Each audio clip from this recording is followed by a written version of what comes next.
Assalamualaikum warahmatullahi wabarakatuh. Perkenalkan, nama saya Yundarita Hazni dengan NIM 2210112090 dari kelas Hukum Pidana 1.16 dengan dosen pengampu yaitu Bu Dr. Edita Elda SHMH, yang mana pada video kali ini saya akan membahas tentang hukum pidana dan bagaimana perkembangan hukum pidana pada saat ini. Pertama, kita akan membahas tentang pengertian hukum pidana, fungsi dan tujuan hukum pidana, kemudian sumber hukum pidana pada saat ini, dan kita akan membahas tentang 3 materi pokok pidana yang akan saya berikan dengan contoh. Pertama, kita akan membahas tentang pengertian hukum pidana. Hukum pidana ini apa sih? Nah, hukum pidana ini adalah hukum bagian dari hukum publik karena mengatur hubungan antara individu dengan masyarakat dan dijalankan untuk kepentingan masyarakat.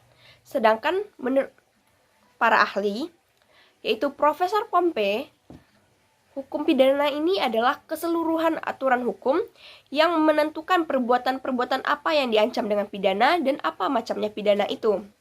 Kemudian selanjutnya kita akan masuk kepada fungsi dan tujuan dari hukum pidana.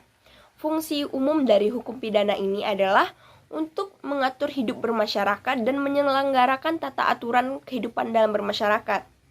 Kemudian tujuan utama dari hukum pidana ini sendiri adalah untuk menjaga ketertiban dan keamanan masyarakat dengan melarang tindakan yang merugikan orang lain, serta memberikan sanksi yang tegas dan adil bagi yang melanggar hukum atau aturan yang telah ditetapkan tersebut.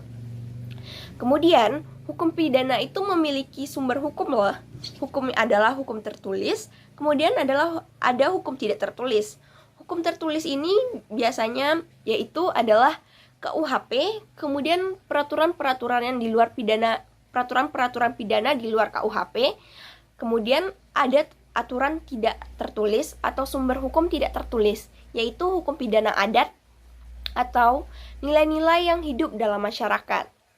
Nah, materi selanjutnya yang akan saya bahas itu 3 materi pokok dalam hukum pidana. 3 materi pokok dalam hukum pidana itu adalah pertama yaitu tindak pidana. Yang kedua adalah pidana dan pemidanaan. Yang ketiga adalah pertanggungjawaban pidana.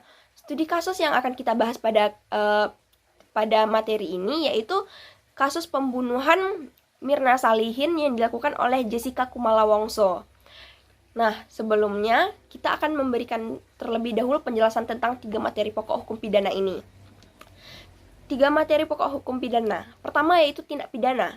Tindak pidana adalah perbuatan melakukan atau tidak melakukan sesuatu yang oleh peraturan perundang-undangan yang dimana dinyatakan sebagai perbuatan yang dilarang dan diancam dengan pidana. Tindakan ini dapat berupa seperti pembunuhan, kekerasan seksual, korupsi, penganiayaan, baik yang direncanakan maupun tidak direncanakan, dan masih banyak lagi. Kemudian ada pidana dan pemidanaan. Pidana ini sendiri dapat kita artikan sebagai hukuman atau sanksi yang diberikan. Kemudian pemidanaan adalah proses pemberian sanksi tersebut atau proses pemberian pidana. Nah, yang ketiga atau yang terakhir adalah pertanggungjawaban pidana. Pertanggungjawaban pidana ini sendiri adalah suatu kewajiban hukum pidana untuk memberikan pembalasan yang akan diterima pelaku terkait karena kegiatan atau tindakan yang merugikan orang lain. Maka ia harus bertanggung jawab atas tindakannya tersebut.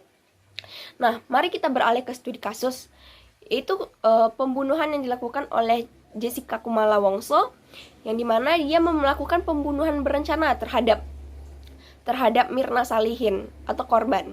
Nah, di sini tindak pidananya adalah pembunuhan berencana. Pembunuhan berencana yang dilakukan oleh yang dilakukan oleh Jessica Kumala Wongso tersebut. Nah, kronologi kasusnya pertama adalah ketika Jessica mengajak Mirna Salihin dan salah satu temannya untuk reunian. Namun tidak hanya dalam kata reunian. Namun Jessica Kumala Wongso ini memiliki dalih atau memiliki motif lain, yaitu untuk membunuh Mirna Salihin ini.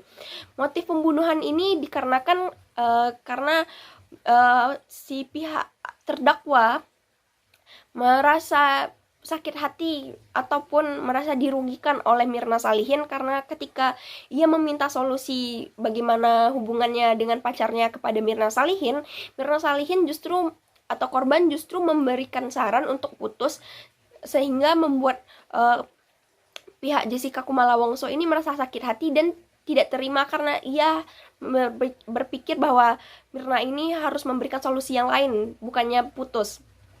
Sehingga ia merasa sakit hati dan ia merencanakan untuk membunuh Mirna Salihin ini. Nah, dengan cara pembunuhan yang dilakukan oleh Mirna Salihin, pembunuhan yang dilakukan terhadap Mirna Salihin ini dilakukan dengan cara memberikan sianida ke dalam kopi Mirna Salihin pada saat mereka reunian. Kemudian ketika korban meminum kopi tersebut, korban merasakan panas dan merasa tidak enak terhadap kopi tersebut. Kemudian korban merasa kejang-kejang dan tiba-tiba pingsan. Nah,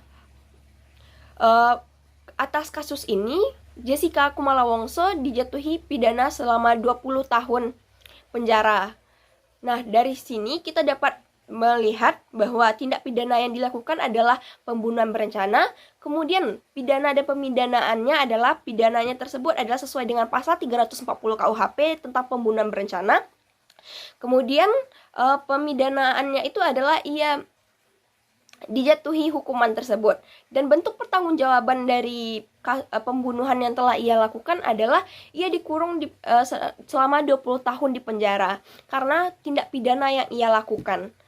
Nah, untuk perkembangan hukum pidana pada saat ini, hukum pidana itu bersifat dinamis dan selalu menyesuaikan dengan dengan apa yang terjadi pada masyarakat saat ini. Maka undang-undang yang berlaku tersebut atau KUHP yang berlaku selalu menyesuaikan dengan keadaan masyarakat yang ada pada saat ini. Baiklah, sekian yang saya dapat sampaikan. Terima kasih atas perhatiannya. Assalamualaikum warahmatullahi wabarakatuh.